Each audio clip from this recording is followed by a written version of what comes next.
time today. Thanks, Elliot. We'll get started here with Chris Franklin and then Dave Zangaro. Hey, afternoon, Nick. Now that Hey, you had Chris. some time, how you doing, man? And now that you had some time to look at the tape now, how would you assess the way that the tight ends played in replacing Dallas Goedert yesterday? Obviously, Jack Stoll got the majority of the snaps. I think he had 55 or something like that. I think Tyree had 9 and maybe 17, 18 for Grant.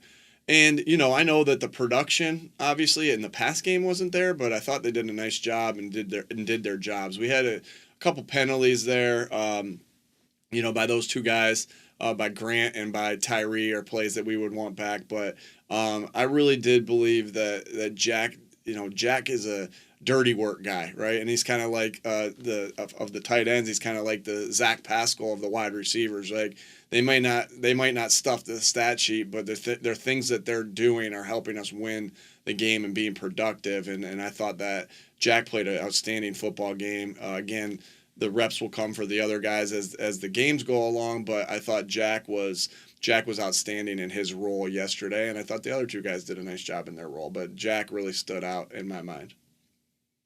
We'll go to Dave and then Rube. Hey, Nick, on the Jalen touchdown at the end there, who came up with that wrinkle? And in general, how does that process play out when you put something on tape and you want to play off of it a little bit like that? Yeah, it's obviously all a group effort. We all are thinking through things together. My favorite meeting personally of the week is the low red zone, tight red zone meeting. It's a long meeting. It's a grind where you're thinking about plays that are really that you probably get about 5 to 7 of them, and that's a lot, right? But it's like the grimiest long meeting that we got of the week, and I always look forward to that so much, like because there's just so many things that can happen, and we know that when you get down there, man, you set me up for a good question here. I don't know if you knew about this meeting. Well, when you get down there, it's like, hey, these are 4-point plays, right? And so what I mean by that is like, hey, these plays, if you succeed at them, right, you score touchdowns. If you don't, you potentially kick field goals, or in that situation, we would have went for it on 4th down and hopefully scored after that. But these are 4-point plays, and so it's just such it's such an important part of the meeting and an important part in the week. So it's a group effort of the runs and the passes that we come up with to go into that area, and it's a full, it's a full. Everybody's in there, right? Everybody's in there. Of the coaching staff and coming up with it. And, obviously our job is to put the players in a position to succeed and to get the ball to the players that we believe will help us succeed the most. And Jalen was on fire right then at that point and, made a great play to get in and the guys blocked their butts off.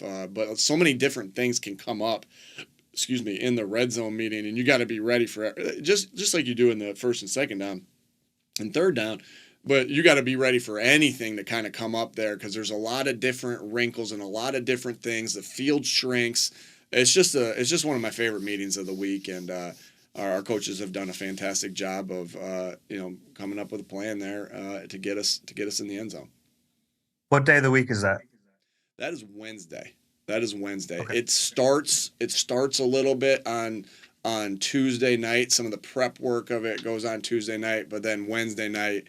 Man, it's a grind, and we all come out of there with our eyes wide open and like, like that was a long meeting, but we know it's going to be worth it.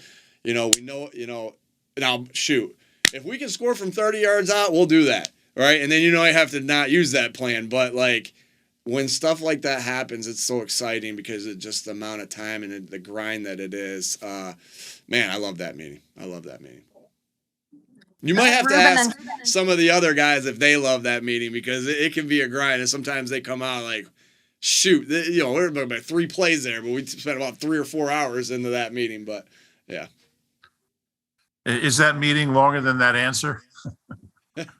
No, my answers usually outlast any meeting because I like to talk, as you guys know.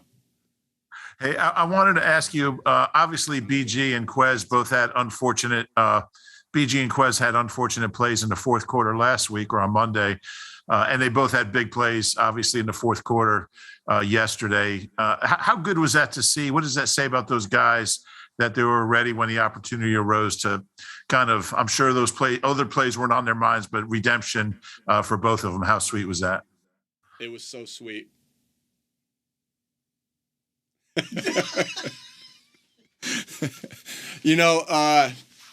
I love that. I love that this is such a great part of this game is that you get to win, lose, good play, bad play. You get to move on and play the next play. And like, I hate to get full, it's like life, right? And so you get to move on and play the next play no matter what. And all you can control is that next play. So whether you made a great play or made a bad play or whatever it is, like all you can control is the next one. And to see what those guys, were able to do and come in there and make plays, right, speaks to who they are as people, who they are as players, that they're truly in the moment. Both those guys, truly in the moment. Quez had a big third down conversion. Obviously, he had the touchdown, but he had a big third down conversion too, where he had great ball security on that because he got whacked by EJ Speed, number 45 over there. He got whacked pretty good there and held on to the football. And so, and then BG just has this knack of making plays in critical moments, as this entire city knows. And so, it's great that those guys made big time plays. Doesn't surprise me.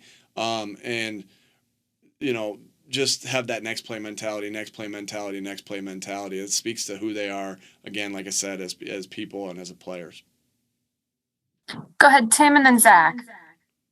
Hey, Nick, can you give us some background into what went into getting Sue and Joseph ready on such short notice? The type of hours Rocker and Sue and Joseph put in, any anecdotes that stand out from the week? Sure. Like it's just, they're obviously, you get there in that part of the week, like it's a grind for everybody involved. And the time commitment obviously is, hey, whatever we got to do to get these guys involved. And Coach Rock did a great job of getting them the necessary materials and then teaching them it where they could understand it. And then again, it's just a full. I don't know if I have a great story for you or anything like that, but those guys worked their butts off to get it done. That's why they're true professionals. That's why they've done it at a very high level in this league for a long time. Because a lot of guys have talent, but you got to be able to put that talent to use on the field, and these guys can think through it, and they have the talent. They have the talent, and then they have the ability to process everything to put that talent to use. And their detail allowed their talent to shine. Their intelligence of the game of football allowed their talent to shine in the game. And so it's just a true team effort to do that. They got to work their butts off. Coach Rocker's got to coach his butt off. Gannon's got to do what they can do when they're in the game as far as the packages that we're calling. And so true team effort by the defensive staff, true team effort by the people in this building to get them here in timely fashion, right? How he goes through and does his magic and gets them, signed. And then there's a whole bunch of people that, like Katie David, the guest, and Dan Ryan that have to get them here, right? And get them intertwined into everything, and the trainers to get them their physicals, and the contract people to get them to sign the contract. Like, it's a full-blown process, which is why this is a great team sport, right? And why this is a great organization led by Mr. Laurie.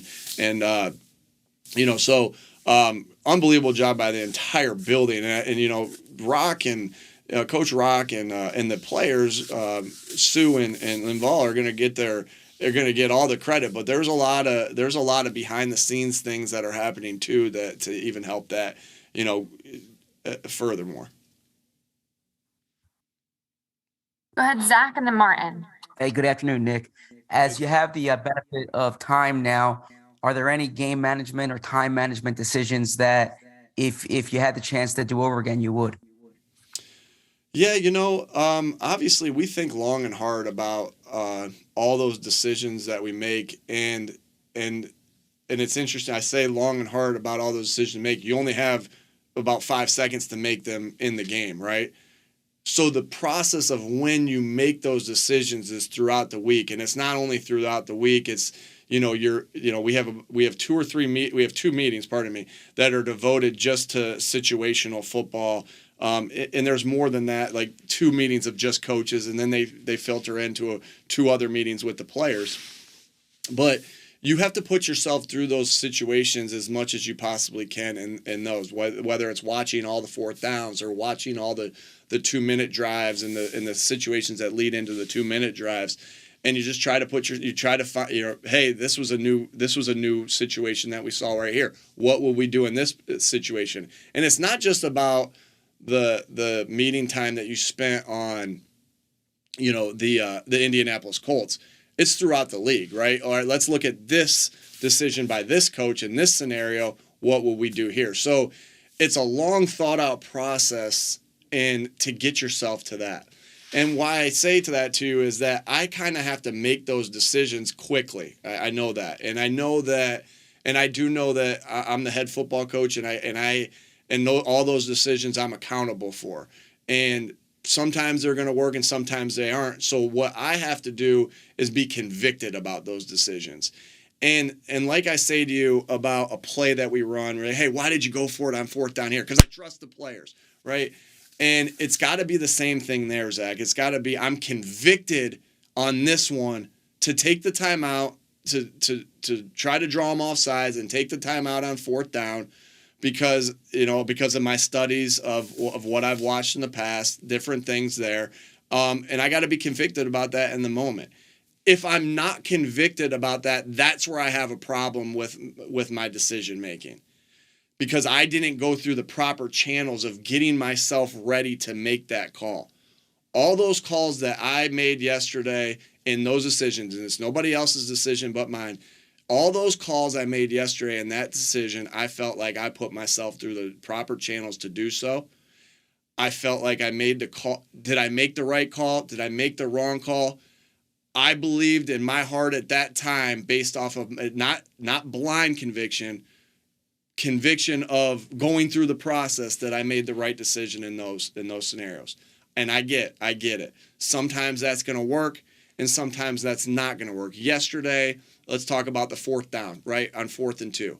I thought it was better in that scenario to have 2 opportunities to get the 4th and 2 done as opposed to just 1. And what do I mean by that?